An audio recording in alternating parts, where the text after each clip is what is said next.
Cuando Martín Lutero descubrió que la justicia de Cristo se transfiere al creyente, todo cambió. Este fue el gran descubrimiento de Lutero. Él dijo: cuando entendí de qué justicia Pablo está hablando en Romanos, las puertas del paraíso se abrieron de par en par y yo entré.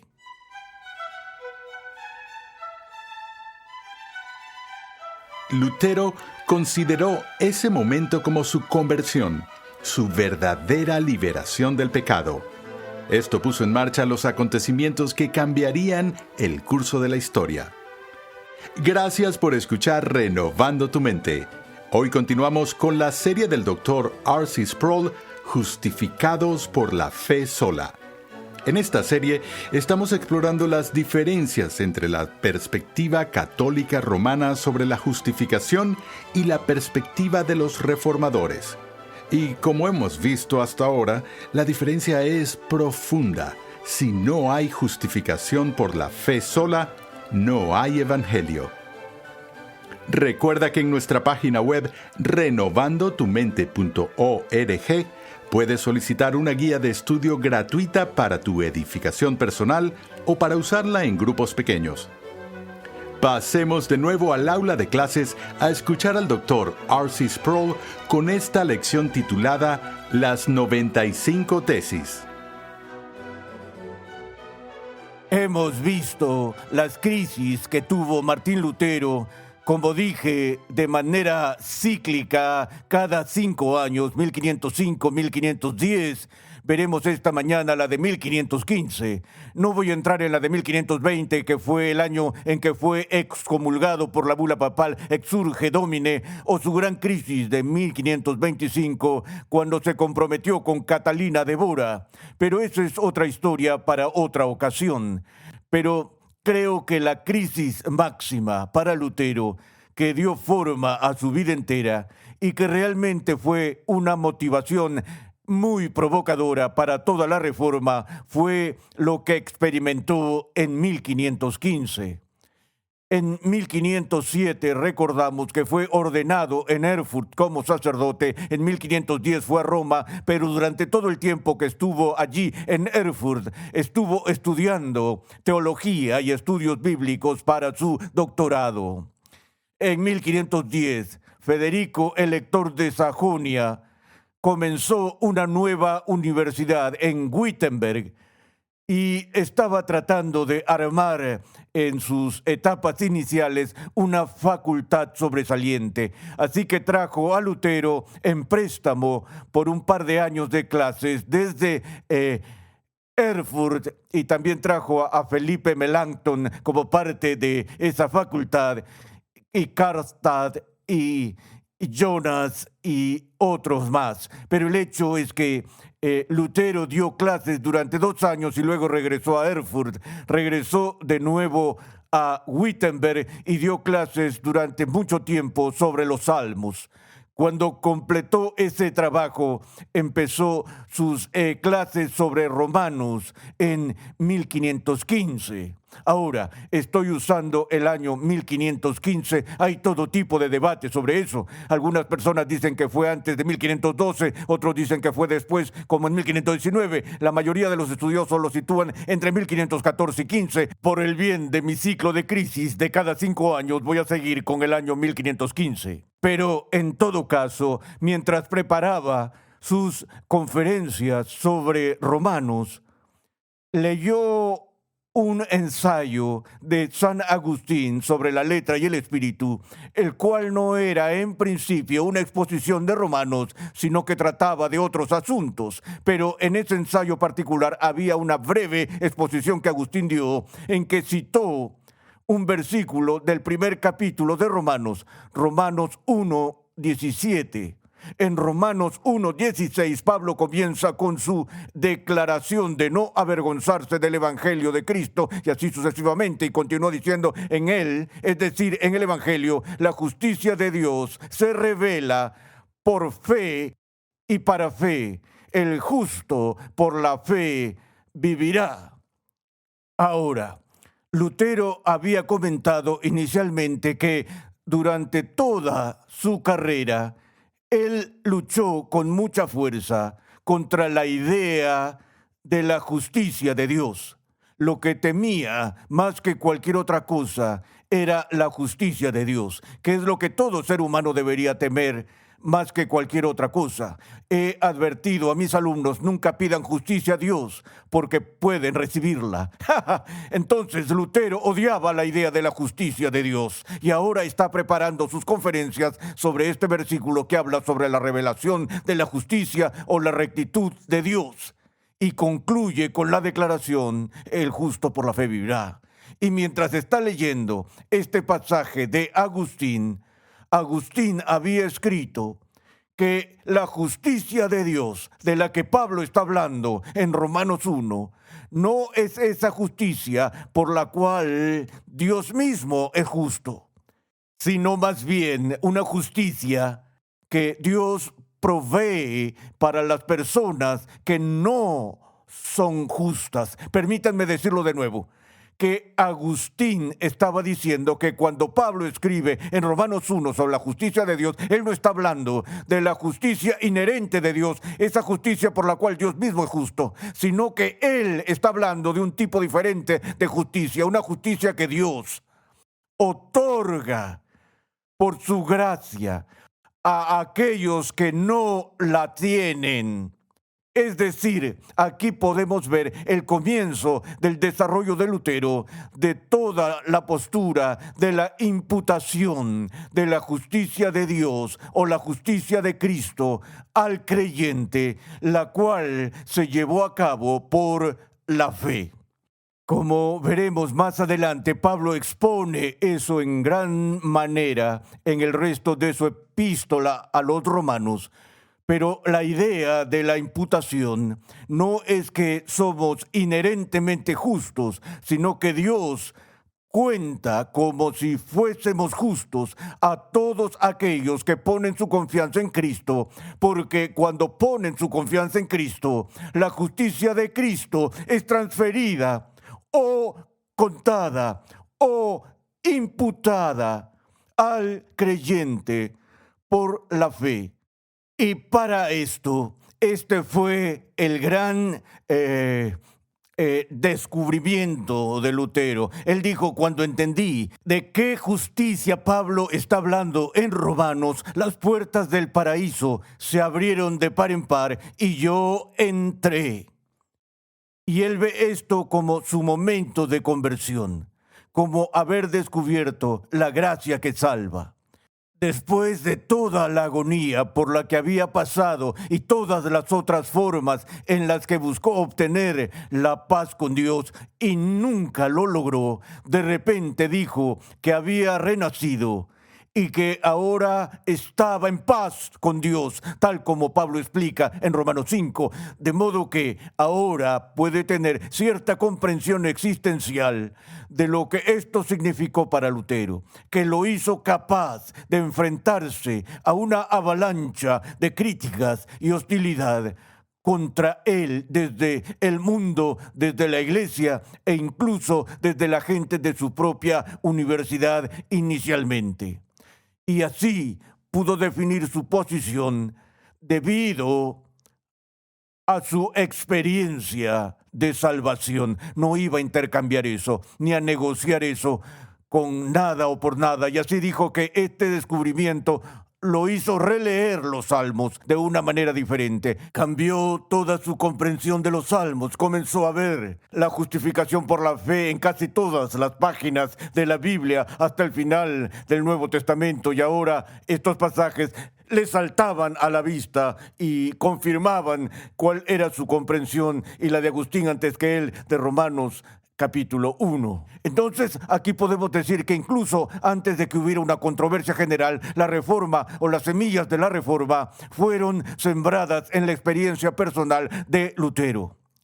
Pero luego lo que sucedió en 1517, lo cual solemos pensar como el inicio de la reforma, fue que Lutero clavó las 95 tesis en la puerta de la iglesia del castillo en Wittenberg. Tuvo sus raíces en una controversia con respecto a la venta de indulgencias.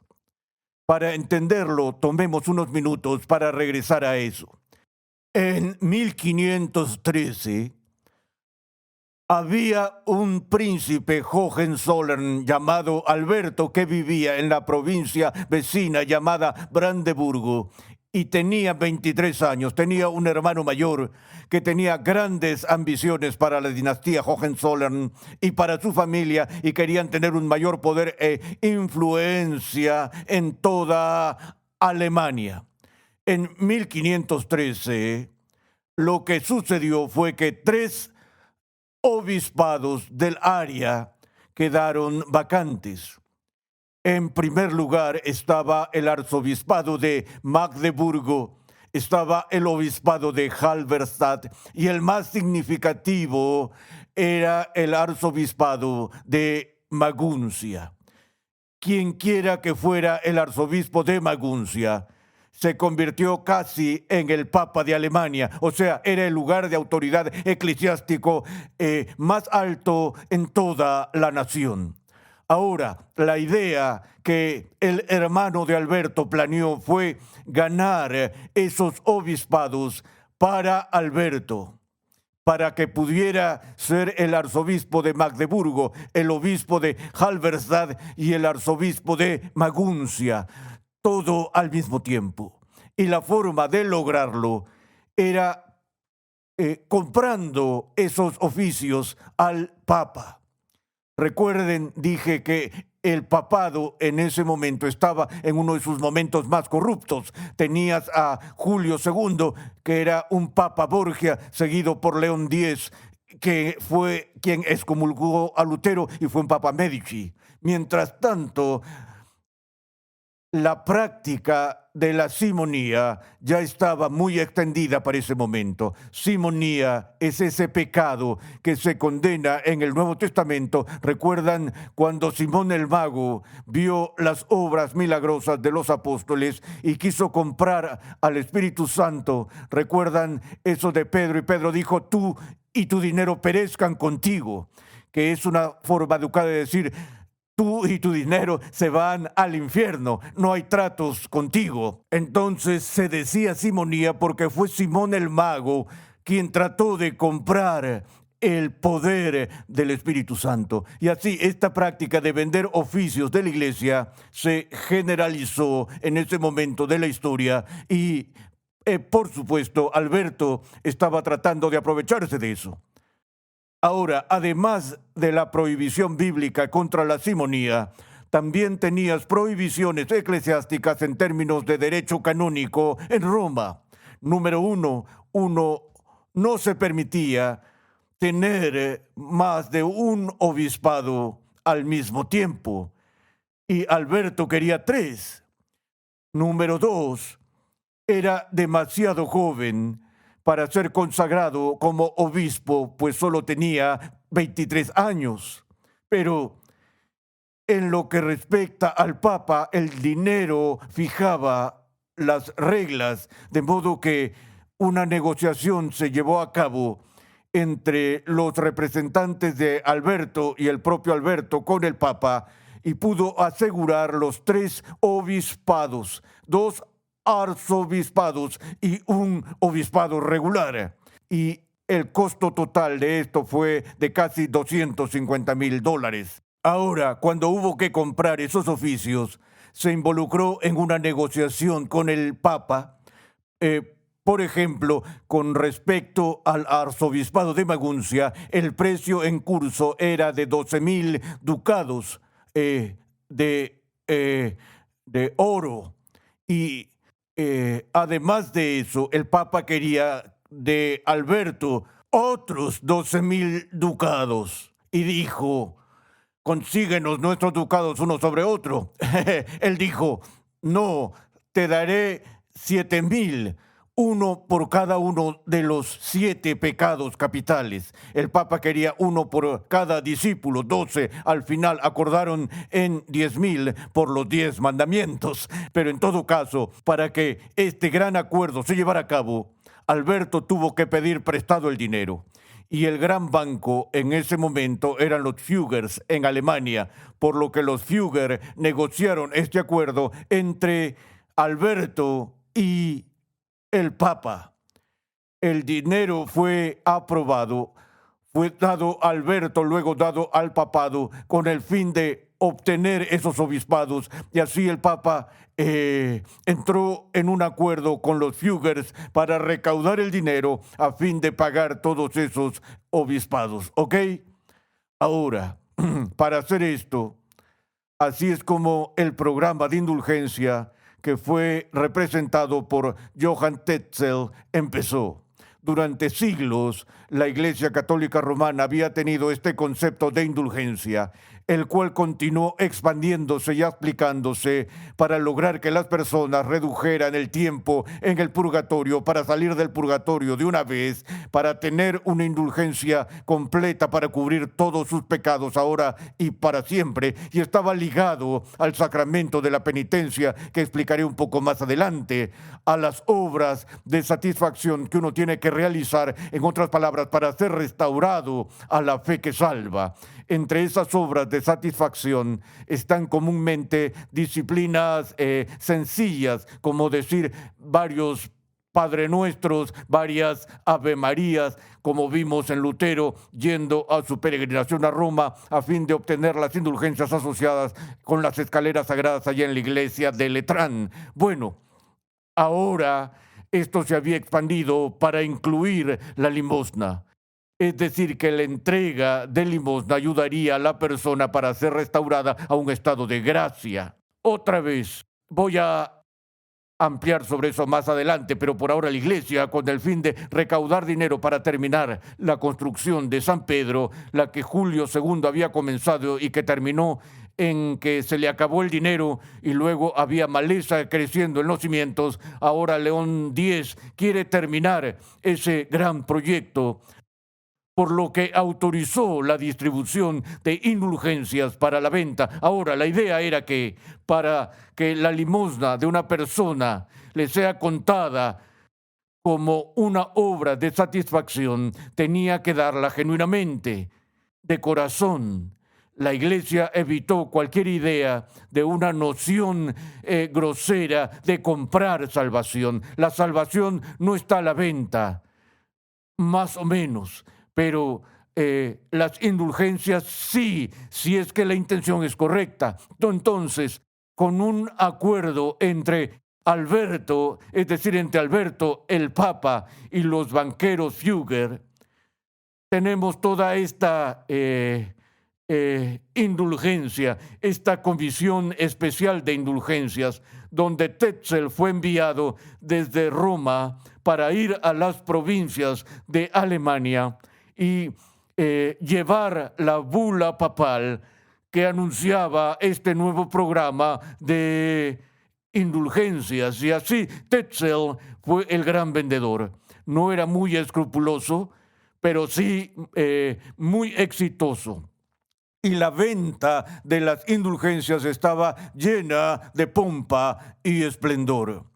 Semanas previas a que los legados papales llegaran a una ciudad o pueblo en particular, el mensajero sería enviado y diría: el próximo mes, en tal o cual día, ese día, el representante papal estará aquí y las indulgencias estarán disponibles para ti si das la limosna necesaria para ellos. E incluso habían elaborado una escala de cuánto dinero costaría una indulgencia para un noble comparado o en contraste con un aldeano, y cada tipo de artesano tenía un nivel diferente, pero en todo caso enviaban el mensaje por adelantado. Luego, el día en que éste llegaba, había una masiva procesión santa donde la bula papal, este documento, se llevaría en un cojín bordado en oro o en un cojín de terciopelo, y era como un circo que llegaba a la ciudad, y toda la gente corría a la plaza principal y hacían fila y hacían sus pagos para obtener indulgencias para sus familiares, y así. Allí no sabemos si es verdad o leyenda que Tetzel usaba el eslogan: cuando en el cofre una moneda cae, un alma del purgatorio salta. La, la idea era que si compras la indulgencia ya estás a salvo. Ahora, esto estaba ocurriendo al otro lado de la frontera de donde vivía Lutero. Pero era tan popular y la gente estaba tan entusiasmada con eso que la gente de la congregación de Lutero iba a la frontera, aprovechaba la venta de indulgencias de Tetzel, regresaban a Wittenberg con su documento de indulgencia y lo agitaban en la cara de sus amigos y decían: mira, tengo todos mis pecados perdonados. Y Lutero, ahora como pastor, estaba horrorizado porque sabía que algunas de estas personas eran sinvergüenzas y paganos completamente seculares quienes sostenían estos documentos de indulgencias.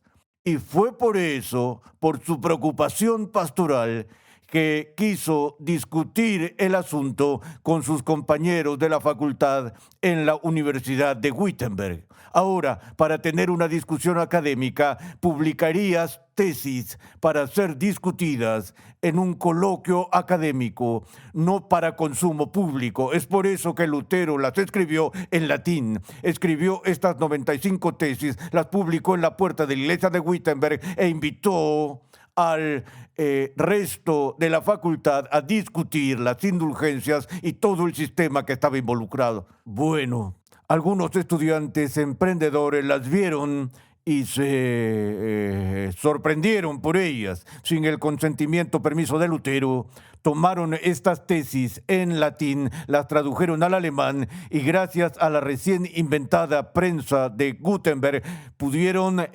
duplicar las tesis. Y en 14 días, 15 días, 2 semanas, los documentos, las tesis estaban en cada pueblo, ciudad y aldea en Alemania. Y ahora era un incendio forestal. Y es allí cuando la gente dice que es cuando todo empezó. Karl Barth, reflexionando sobre ella, dijo: Lutero no tenía intención de hacer de esto un gran problema público. Iba a discutirlo simplemente con sus colegas, pero en la metáfora que Barth usó dijo que era como un ciego que estaba subiendo las escaleras de un campanario y perdió el equilibrio y extendió la mano en la oscuridad y agarró lo primero que pudo agarrar. Y era la cuerda de la campana de la iglesia. De repente, la campana de la iglesia empezó a sonar y a despertar a todos en la ciudad. Y ese fue el resultado de las tesis. Y así, no solo Alemania había despertado, sino que el rumor llegó muy rápido a Tetzel sobre las tesis y a Alberto. Y tanto Alberto como Tetzel informaron el incidente de las 95 tesis a León X en Roma, y él solo lo descartó como si fuese un monje borracho en Alemania a quien nadie le importa. Pero la cosa siguió escalando y escalando hasta que finalmente Lutero fue llevado a la dieta imperial en Worms en 1521, donde fue llamado a retractarse, y él dijo: ¿me pides que me retracte? ¿Me pides que responda non cornutum con claridad? No puedo retractarme a menos que me convenza la Sagrada Escritura o la razón evidente. No puedo retractarme porque mi conciencia está cautiva por la palabra de Dios y actuar contra la conciencia no es correcto ni seguro. Aquí estoy. No puedo hacer otra cosa. Dios me ayude. Y el resto, como decimos, es historia. Ahora, en nuestra próxima sesión, lo que quiero que hagamos es que veamos el trasfondo de todo el sistema de la postura católica romana de la justificación para entender cómo esto llegó a un punto crítico con la controversia de la indulgencia, y creo que la mejor manera de entender la doctrina protestante o reformada de la justificación es históricamente y en el contexto de la postura católica romana. Así que, si Dios quiere, lo haremos la próxima vez.